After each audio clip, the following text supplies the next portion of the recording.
Yeah, we might as well. Okay. Let's cover a couple of really quick red flags for people. So for those of you who are ready to start auditioning and you get yourselves into some really fun projects, 100%, if you get into like a really fun unpaid project, do it. It's great practice, and it will teach you good project management skills when it comes to how to complete a project on time. But please watch out for people who are A, asking you for money to participate in the project, B, asking you to read strange, unrelated scripts that seem like they could easily be fed to an AI.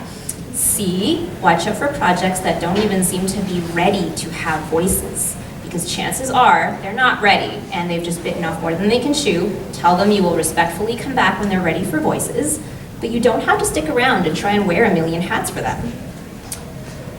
Yeah, the big scams there. There's the one that us in the community always joke about, that you're not a real voice actor until you get this scam sent to you. It's essentially one that comes on where you'll get sent an email and they'll be like, oh, hey, we found you on this website, we'd like to hire you. It's for an online game show. And it'll only take one day. We're gonna hire you at your local studio, which they'll have named in the email, kind of thing. And what it is that we're gonna send you a check, and the check will cover not only what you're gonna be paid, but it'll cover the expenses of the studio. And a lot of new and exciting people are like, yay, could be my big break, I'm going to do it.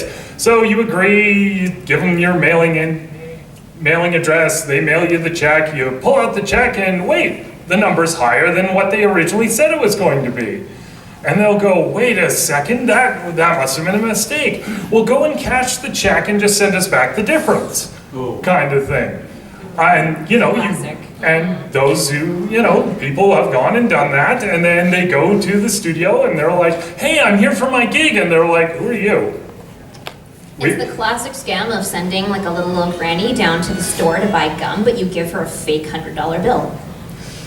It's really awful, and it preys on, our natural want to be successful, our natural want to reach milestones in a career. Yeah, the other one, which is now becoming more and more common, unfortunately due to AI, is ones where someone will reach out to you and say, hey, I've got this voice acting gig for you. I want you to do a recording reading these 15 pages of dialogue. Once you're done, I will send you the amount once you send me the file. It's a super popular thing to prey on the new people, because a lot of them will sign up because you see it's a payday, it's a gig. They go and they race them, they record all those pages and they send them off, and then they're ghosted. They will block you, they will not acknowledge you ever again. And odds are they've probably then turned around and sold your voice file to an AI company claiming that they own it. Maybe ask for the money in advance, and if they block you, then you know. Most of the time, it's much like the scammers that we get on the phone calls. They have people who are trained to beat out that question, kind of thing, like, oh, no, just get it done, kind of thing, because they're just here to scam you. Unfortunately, it's much like the fake Nortons and all those scams that you get on your phones and in your emails all the time. Ask for a contract. Yes, most people turn away when you ask for a contract. Yes, they will generally run away if the second that you mention that, because they don't want to sign anything legally binding, even though they're probably on another continent. What else do you want to talk about? We got 5 more minutes and then we should start taking questions. Oh, let's see. What was your favorite voice acting experience? Let's throw something positive. We did just hit him with a downer. So. Do we want my favorite, as in my favorite bad story to tell? Oh, on that you've already set it up. So. Okay. My favorite bad story to tell is when you're working with a director who's not very good at directing. I've been in a recording session with a director who will remain unnamed, and the feedback after about 20 minutes of recording was, can you more voice? Can you do that again, but more voice? All right. Do you mean more volume? No, more voice. Higher? No, more voice. But it's still better than my friend who went into a long recording session and his director just said, "Can we just do that all again, but this time don't suck?" Yeah. Note for yourselves, for your own personal self-respect. Do not work for a studio or a director who mistreats you like this.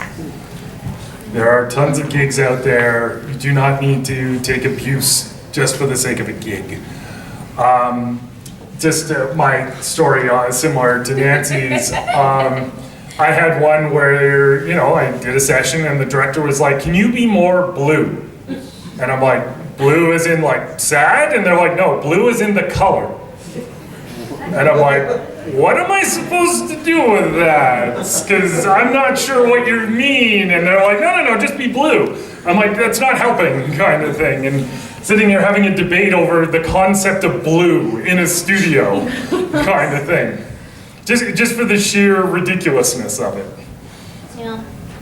Well, that was my story. Yeah. Please ask other questions if you would like to hear other strange stories. Yeah. Let's start taking questions. Sure. Yeah, Wait, who's got questions about voice acting? Wow, that hand went up so fast. I just finished Joe Zija's course, and he mentions a lot of like studios and like how things work in the U.S. Would you mind expanding how like some of the differences between like voice actors in the U.S. and what resources they have available to them versus how to make it as like a Canadian voice actor specifically? Can you maybe point out some of those resources? Like the different guilds to join, as well as like looking for like different like regional studios and like stuff like that, and like where to go for direct marketing, as well as like they obviously have like the American Union. Do we have a union in Canada?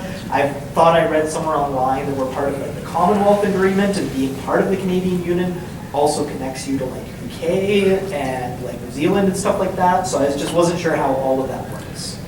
So there is a union in Canada. It is called ACTRA. ACTRA and SAG-AFTRA do recognize each other, kind of thing. So if you do join the union, which is generally how the union works, whether for either the Canadian or the American one, is you have to be invited to join the union, kind of thing. You can't just walk in the door and say, "Hey, I want to be part of the union." You have to work on union-specific gigs, which means that as a non-union talent, it means that the director or the producer or the studio that is trying to hire you has worked out an agreement, kind of thing, to get you onto this production. Usually means they have to pay, they essentially pay a bit of waivers, kind of thing, but a lot of the time it's nothing that's gonna bankrupt the studio or anything crazy and such. But once you've completed the production and such, the union will usually reach out within a period of time, and they will send you an invite saying, "Hey, would you like to join the union at this time?" kind of thing. Do you have to join the union to be a voice actor? No, kind of thing. An interesting statistic I'd like to mention is that last year, of all the voice actors who were surveyed, 77% of them were non-union. And 60% of them don't have an agent. So if you think that being in the union and having an agent is a barrier to work, they are not. Yeah, for Canada, I mean, the major zones are, of course, Vancouver, Toronto, Montreal. We are working here in Calgary to build it up as well. It is on the grow. We're not on their level quite yet, but give us time, kind of thing. The main thing is because of the world and the internet and such, you do not need to necessarily move to these cities in order to be a successful voice actor. I have had clients from many places all over the world on multiple different continents, kind of thing. So, and I am non-union myself. I have done gigs for SAG-AFTRA, kind of thing. Evolutus Duality is the big one that's coming out. It's a cyberpunk game, all 2D, hand-drawn animation. Check it out. There, I got my plug. Anyway.